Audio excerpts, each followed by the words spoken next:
আসসালামু আলাইকুম। আশা করি আপনারা সবাই ভালোই আছেন।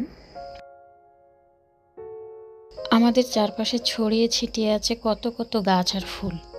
সবগুলোর আবার নাম আছে। বিজ্ঞানীরা সেগুলোর শ্রেণীকরণ করেছেন, দিয়েছেন বৈজ্ঞানিক নামও। মাঝে মাঝে এই ফুলগুলো আমাদের চোখে পড়ে, মনে হয় বাহ সুন্দর তো। তেমনই একটি ফুল কলকাসুন্দা। রাস্তার পাশে বা বন জঙ্গলে প্রায়ই চোখে পড়ে। এর ইংরেজি নাম কফি সেন্না, কফিউড ইত্যাদি, এবং বৈজ্ঞানিক নাম কেসিয়া অক্সিডেন্টালিস। হলুদ রঙের হওয়ায় এই ফুলগুলো সহজেই দৃষ্টিকে নিজের দিকে টেনে নিয়ে যায়।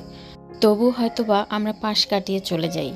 কিন্তু এই ফুলটি যেমন সুন্দর, তেমনই আছে এই গাছের অনেক ভেষজ গুণাগুণ।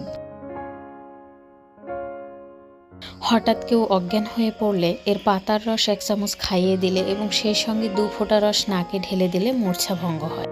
কলকাসুন্দার শিকড়ের ছালের টিনচার হাঁপানি রোগের কার্যকরী ঔষধ। এর পাতার রস হুপিং কাশি সারাতে সহায়তা করে। এর ফুল চূর্ণ 1 গ্রাম করে প্রতিদিন 2 বেলা পানি সহ খেলে অম্বলজনিত গলা ও বুক জ্বালা রোগ সেরে যায়। কারো শরীরে যদি লাল চাকা দাগ দেখা যায় ও জায়গাগুলো ফোলা থাকে, তাহলে এর রস গায়ে মাখলে দ্রুত সেরে ওঠে।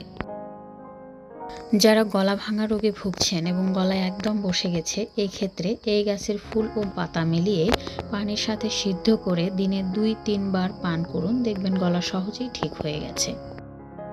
কলকাসুন্দা পাতা অল্প লবণ দিয়ে সিদ্ধ করে সেই পানি পান করলে অরুচি খুব সহজেই চলে যায়। এবার আপনিই ভাবুন, আপনার বাসার পাশে যদি এই গাছটি দেখতে পান, তাহলে কি উপড়ে ফেলবেন নাকি রেখে দেবেন? যে কোনো ঔষধি গাছ শিশুদের ক্ষেত্রে ব্যবহারের ব্যাপারে সতর্ক থাকতে হবে, কারণ শিশুরা সবকিছু ডাইজেস্ট করতে পারে না। এই গাছ গর্ভাবস্থায় ব্যবহার করা যায় না, কেননা এটি গর্ভপাত ঘটাতে পারে। আমার মূল উদ্দেশ্য রোগ নির্ণয় নয়, গাছের প্রতি ভালোবাসা থেকেই আমি ভিডিও তৈরি করি। আমার ভিডিও ভালো লাগলে লাইক, কমেন্ট ও সাবস্ক্রাইব করে আমাকে উৎসাহিত করার জন্য অনুরোধ রইল।